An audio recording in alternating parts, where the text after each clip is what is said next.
Wade, can you walk us through that shot and the possession leading up to it there at the end? I just want to give a thanks to my teammates and my coaches for just keeping me confident. I talked to one of my players on the team, Jalen Lee, before after we came out of the huddle, and he was like, "Man, the next one's going in," because I missed the two previous ones. And I mean, coach, offense coordinator, Coach Loud drew up a great play. We got a good look off of it, and thank God I made it. Did Mizzou show you the look and the personnel that you expected on that play? We figured that they were black 1 through 5. They switch everything, so we just tried to get a quick slip or a quick fake just to try to throw them off guard so we can get a look for the basket. And what kind of gives you the confidence to keep shooting? You kind of had a rough day from behind the arc. How do you just keep that confidence to keep putting them up and taking the biggest shot of the game? Yeah, my Lord and Savior Jesus Christ. He keeps me. It was a moment where I wasn't even playing. I wasn't even able to take those shots, and he helped me get out of that moment. Of course, my teammates and my coaches were just telling me that to win the game, to keep shooting because one of them's going to fall, and it did. And I'm excited. I'm thankful. Thankful to be here. Wade, after you all opened the game on a nice run to build a nice lead, what did Mizzou do on both sides of the ball that allowed them to not only fight back but take a lead multiple times? Yeah, I think they started offensive rebounding pretty well. They started hitting a couple shots. They started getting, I think I heard them call kills. That's like 3 stops in a row. And it's just more kind of on our end. I think we kind of got away from what we were doing. That was helping us get that lead. We started taking unpredictable shots. We weren't getting turkeys. We weren't getting stops. And I think that kind of led into how Missouri wants to play. They kind of want to get up and down and shoot a lot of quick shots. And we kind of fed into that when they started to come back. So I think once we slowed that down, it kind of bit back our way. Wade, when Mizzou switched up its personnel in the second half, especially in the backcourt, they can send a lot of different guys at you in waves. How much of a challenge was that to adjust and basically weather that second half surge or comeback from home? Yeah, I just kind of wanted to stay poised. Me and Zurich kind of switched off on who's going to bring it up. But towards the end of the game, I told them that I got it to be there to help because I knew they were going to kind of send different guys. But Coach Gates had a phenomenal game plan. His guys played to it to a T. I'm just thankful that we came out to win. Wade, how much of an asset is it to have guys like Henry Coleman and Pharrell Payne in the paint, grabbing rebounds? I think Coleman had 11 in the first half. How big is it for you guys? They make my job so easy. They're the reason that I can shoot those type of shots because I know that, one, they believe in me that I'm going to make it, but they believe, and I believe that if I do miss it, that they're going to get it. Henry and Pharrell play phenomenal tonight. Pharrell is showing you guys what he is, and Henry's been doing this for a minute. Me and Henry have been in this gym together 4 times, and we've won. So I knew that when the game got close, Henry was going to come to perform. So those 2 guys are like my bodyguards. So I really appreciate them. Wade, back to those opening minutes where you guys were able to build that quickly. What were you guys doing specifically that was able to kind of take away what Missouri likes to do offensively? Yeah, like you said, Henry got a lot of rebounds in the beginning. We was getting off his rebounds. We were shooting the shots that we know we're able to make. We were making free throws. We were getting turkeys. I think we got 2 turkeys in the first media timeout. That just builds on our foundation, our recipe. We want to get stops. We want to limit you for getting extra shots. And we want to get extra shots. We want to try to get to the bonus first. And we were doing that thing. We were doing those things in the beginning of the game, which kind of led to the lead. Wade, what was the game plan to prevent Caleb Grewal from heating up on the perimeter? We just try to do what every other team do. Just try to limit his shots. We know he's going to make tough ones. We tried our best. He's still a phenomenal player. I'm just thankful that he wasn't able to make it tonight. All right, Wade, thank you.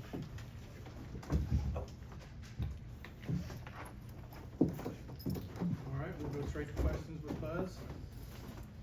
Coach, from your perspective, Wade's shot in that possession there, was that what you guys had dialed up? Was that the look? Kind of walk us through that sequence. It was a draw up, like before said. There's nothing that he will ever do on the court that surprises me. And I think that there is value in that our entire organization has great faith in him, regardless of what his stats are. Entering the game, during the game, that's probably his greatest gift is he's fearless. But he's fearless with the appropriate amount of humility. And to his point, I thought what Coach Lyle drew up was spot on. And to some of the earlier questions, a lot of their personnel changes, but also their ball screen coverage changes, there's a lot of different things going on that don't necessarily show up in the box score. I thought the important thing was that we took the last shot.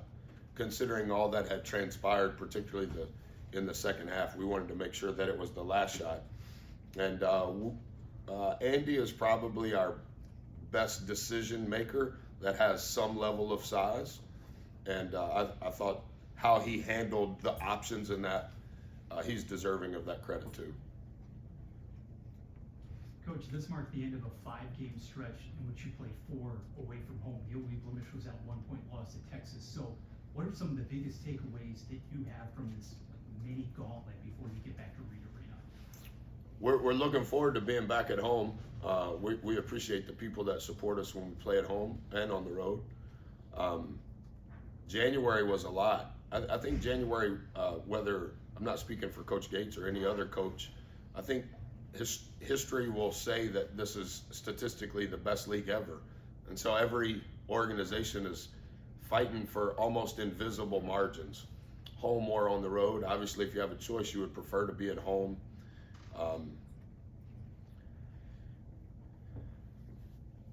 All of those games seem to happen in slow motion, similar to today's game.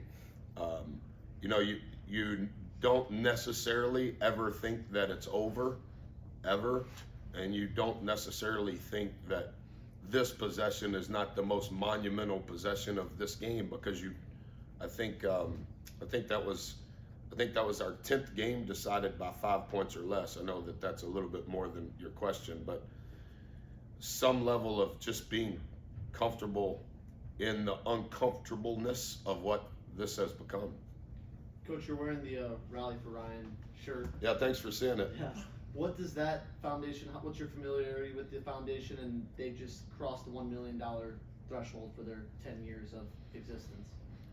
Yeah, so I'll be transparent with you. I found out about it when I began preparing, and just the testimony of Ryan's parents is like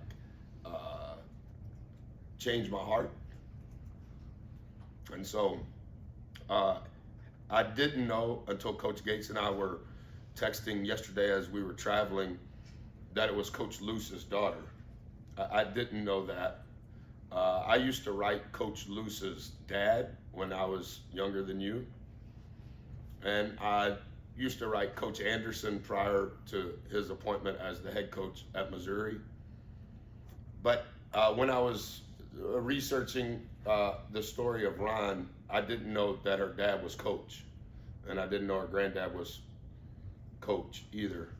And so just great respect and admiration for that family's fight, and gratitude that Ryan seems to be doing well, but how her story has potentially maybe helped other Ryans over the last 10 years. And for, I noticed a lot of people were wearing this shirt. I sent our GA to buy this shirt when I saw people wearing it, looking for it at the concession stands. So pretty cool. Coach, Mizzou went with one lineup for the majority of the second half. What was kind of your thoughts on that decision, and then what worked well with it? It caused a lot of stress for us. Coach Gates will be Coach of the Year 2 out of his first 3 years in the SEC. You can probably research that as a sentence in your story. I don't think that that's ever happened.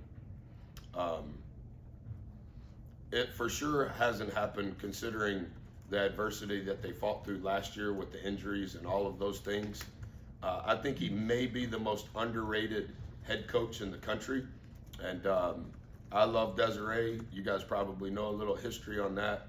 I absolutely have the most respect you can possibly have for Coach Gates, Coach CY, Coach Nutt and his story. He's very underrated as a tactician, and he, you can tell throughout his career, not only as a head coach, but as an assistant coach, he was preparing for opportunities in specials. And the things that they do in specials are as good as anybody in the country, and I love studying them in the summer, so I can steal a lot of it. But I can't answer the question for Coach. but I have some thoughts on why he was doing it. And it forced us to do some different things, which is obviously, I think, what he was probably anticipating. Coach, you all dominated the boards in the first half, and And then they Mizzou- just absolutely punked us in the second half. What would you diagnose as the changes there over the final 20 minutes? Yeah, the easiest thing is they just whipped us, and I know that's probably not coach speak enough, but I think some of it has to do with his question, and I think statistically speaking, other than our off-ball turnovers to start the second half, and some of our foul trouble issues that forced our rotation to be a little different, I thought that was the difference in the game. Statistically speaking, we did not reach our defensive rebound percentage average in conference play, nor our offensive rebound percentage average in play. And I thought that whoever shot the most balls today, specific to free throws and field goals, would probably have the best chance. I think entering today after 9 games, Missouri had attempted one more free throw in conference play than Texas A&M.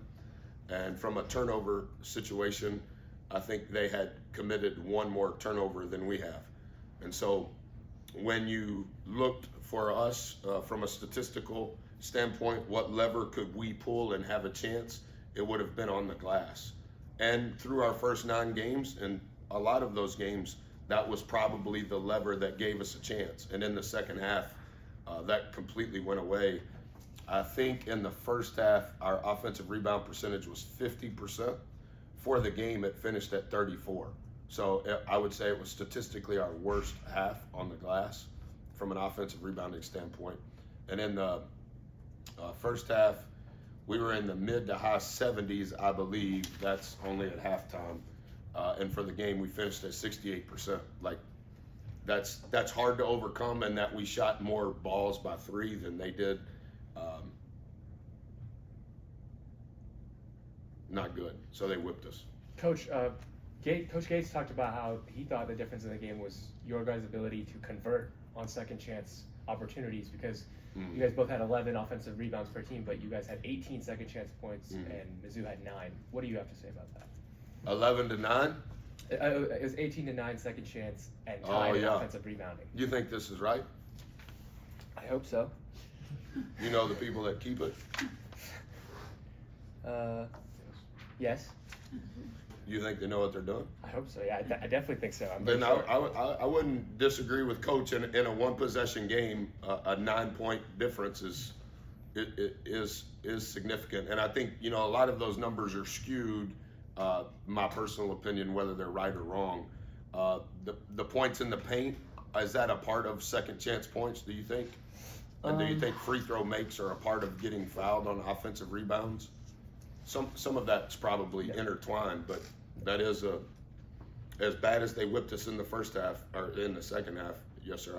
I would tend to agree. Coach, what was the game plan for particularly Caleb Grunel on the perimeter? Well, did you send doubles at him? Like, he didn't seem to get a good, comfortable shot off in the first half. Yeah, just to be vulnerable, I don't want to tell you everything because we could play him again, and I think he's critical to their team. And I also think 35 is critical to their team. Today, they shot 12 threes amongst them and shot 50%. And if you look at the success that they've had, that's a big part of it. Their volume of threes and their percentage from 3. I don't necessarily want to tell you our plan, not that we're smarter than anybody else, but 31 has played unbelievably well. And 25 may be the best prospect, 2 may be the most difficult matchup. I think 0 is probably an all-league defender in any league. And I think the kid from Florida, I met him one time. Allen? Yeah, I do. I think he has a bright future. Number 0. I think 0 may be the most improved freshman to sophomore in our league. So they cause a lot of problems. But 31 shooting 50% from 3. They had the best offense in the country in the month of January. And going into today's game, I think statistically speaking, their offense was 11. So we gave up too many points at the rim, to his question, and their roster changes. But just from a a numerical standpoint, you're going to have to pick a poison, because it's not like they only have one poison to inject you with. And so some of that was just our thought process. We have time for a couple more. Coach, on Missouri's last offensive possession, not asking you to give up the state secrets, but what kind of look were you wanting to throw at them there, and did that pan out pretty much exactly as you wanted? Yeah, was it out of bounds under? I believe so. Yeah. Is that right? I couldn't tell you. Well, thanks for paying attention. Yeah, correct me if I'm wrong, but I think 31 and 35 were both in the game. 25 was in the game, 33 wasn't in the game. All right, who were the two guards? 2 and 1. So it's similar to what I was just saying, like our plan relative to the two unbelievable shooters. 25's you got to make a decision. He's so effective within 16 feet. And then two maybe among the best 3-level scorers that there is. And his ability to get fouled, I think they were second in the nation at getting fouled. And you know, we were just okay with that. I also think another thing that influences some of that is their out of bounds offense and out of bounds defense. There is a lot of depth to what they do, and it requires you to make decisions prior to the inbound, regardless of which team's ball it is. And there's a little bit of that because he's constantly changing. I always felt a little bit of that on sideline out of bounds. Like we had to call the last timeout, but coach is constantly changing that too. So like you go into a huddle and you go, guys, we're going to do this, this, and this, and they're comfortable with that. And then you go out there and coach is doing something completely different. Finish on the back right. Coach, Henry obviously got off. Say that one more time. Yes, Henry obviously got off to a great start on the boards. You used the word adversity a couple of minutes ago, referencing Mizzou from last season. This is somebody who, for your team, obviously dealt with a lot last year as well on the injury front. So to see the production now, to see your team growing as a unit, how gratifying is it to witness that coming from the young? Well, he has 2 incredible parents, and you guys can include this with commas on either side. You know, he's the NCAA men's basketball representative, and he's the only 3-time in a row commissioner appointed committee for student athletes.